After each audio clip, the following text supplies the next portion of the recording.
Friends, good morning. তোমরা সকলে কেমন আছো? আশা করছি তোমরা সকলে বেশ ভালো রয়েছো।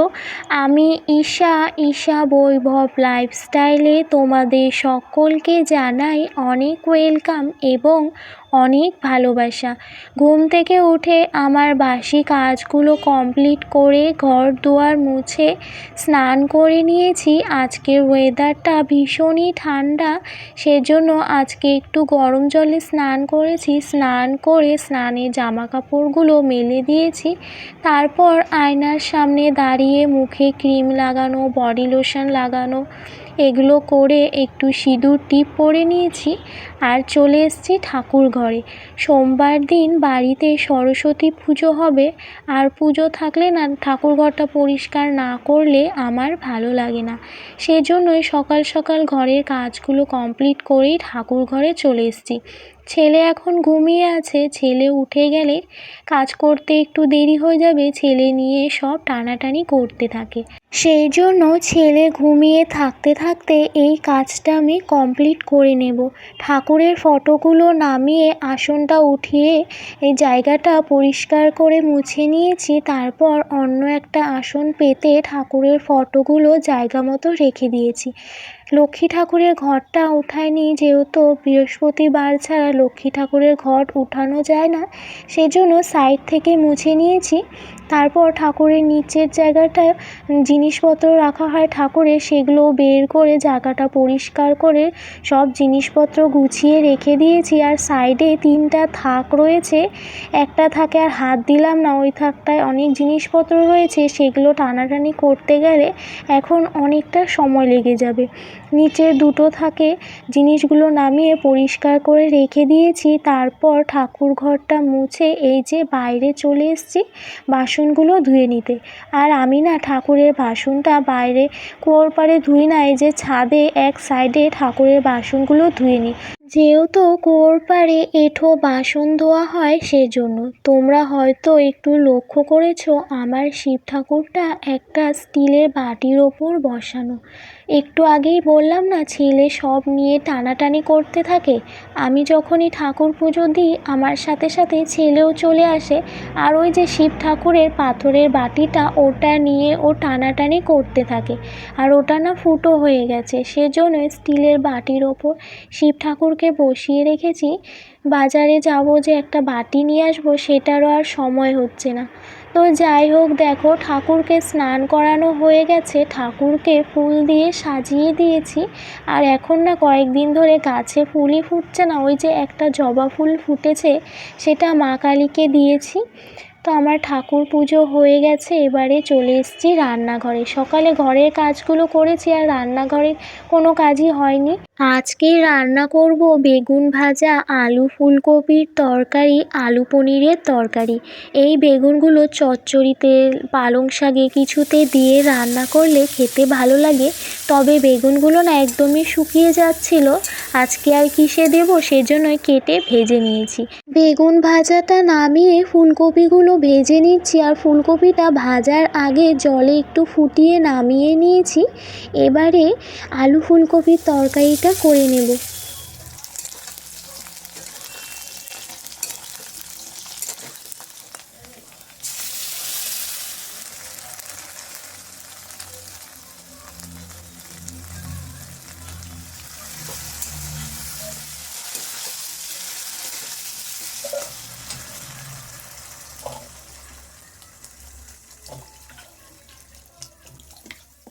তেলে সাদা জিরে ফোড়ন দিয়ে আলুটা দিয়ে দিয়েছিলাম। আলুটা আর আলাদা করে ভাজিনি, একসাথে দিয়ে নাড়াচাড়া করে মশলা করে রেখেছিলাম আদা জিরে লঙ্কা পেস্ট, সেগুলো দিয়ে নাড়াচাড়া করে জল দিয়ে কিছুক্ষণ বাদে আমি ফুলকপিটা দিয়েছি।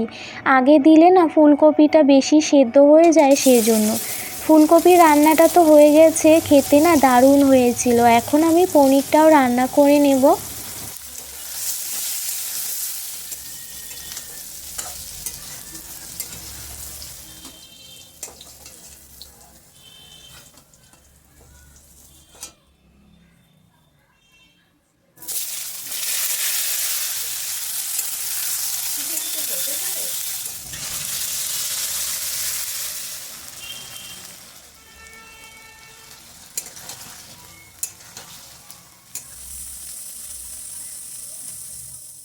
পনিরটা সেম একইভাবেই রান্না করে নিয়েছি। আমি অল্প করে জল দিয়েছি, আজকে ঝোল ঝোল করে রান্না করব না, আজকে তরকারিগুলো একটু মাখা মাখা করে করব।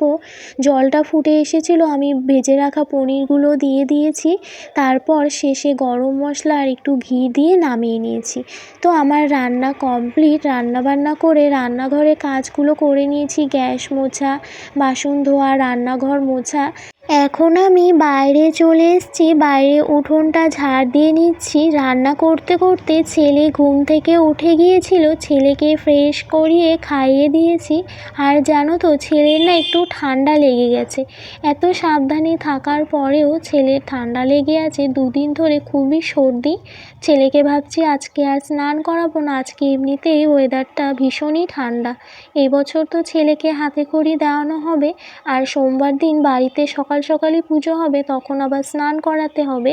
তো যাই হোক, দেখো উঠোনটা ঝাড় দিয়ে আমি ফুল গাছগুলোতে জল দিয়ে নিচ্ছি। গাছের পাতাগুলো একটু ধুলো হয়ে গিয়েছিল, সেজন্য আমি এভাবে জল দিচ্ছিলাম, যাতে আমার গাছগুলোতে জল দেওয়াও হয়ে যায় আর পাতাগুলো ধোয়াও হয়ে যায়।